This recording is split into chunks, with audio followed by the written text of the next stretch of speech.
Hello दोस्तों, अंजना के channel में आप सभी का हार्दिक स्वागत है। तो आइए दोस्तों, आज हम जानते हैं भगवान शिव और त्रिशूल के बारे में। दोस्तों, आज हम जानते हैं कि भगवान शिव को त्रिशूल कैसे प्राप्त हुआ। दोस्तों, भगवान शिव का सबसे शक्तिशाली और दिव्य अस्त्र था त्रिशूल। लेकिन क्या आपने कभी सोचा है कि भगवान शिव को यह त्रिशूल कैसे प्राप्त हुआ? दोस्तों, यह एक दिव्य कथा है। जब ब्रह्मांड की रचना प्रारंभ हुई तब 3 प्रमुख शक्तियां उत्पन्न हुई, ब्रह्मा, विष्णु और महेश। दोस्तों, ब्रह्मा सृष्टि के रचयिता बने, भगवान विष्णु पालनकर्ता और भगवान महादेव शिव शंकर सृष्टि का संहार करने वाले बने। दोस्तों, लेकिन तब तक भगवान शिव के पास कोई अस्त्र नहीं था।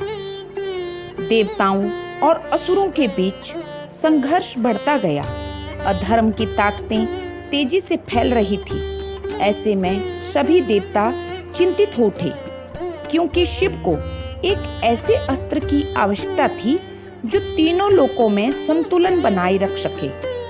दोस्तों, देवताओं ने सृष्टि के महान शिल्पकार भगवान देव विश्वकर्मा से अनुरोध किया कि हे भगवान, शिव के लिए एक ऐसा अस्त्र बनाओ जो अनंत शक्ति वाला हो, जिसमें ब्रह्मा की रचना हो, विष्णु का पालन और भगवान रुद्र का संहार हो, तीनों शक्तियां एक साथ हो।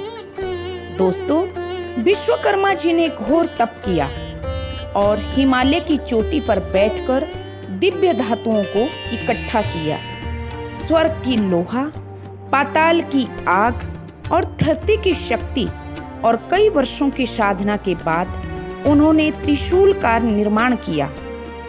दोस्तों, यह त्रिशूल 3 धार वाला था, जो संकेत करता है सृष्टि पालन और संहार की शक्तियों का। दोस्तों, जब यह दिव्य अस्त्र तैयार हुआ तब सभी देवता मिलकर कैलाश पहुंचे। दोस्तों, वहां पर भगवान शिव ध्यान में लीन थे। देव विश्वकर्मा जी ने विनम्रता से उन्हें त्रिशूल अर्पित किया।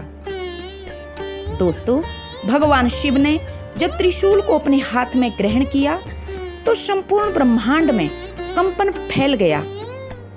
तीनों लोकों ने भगवान शिव के इस दिव्य स्वरूप का वंदन किया।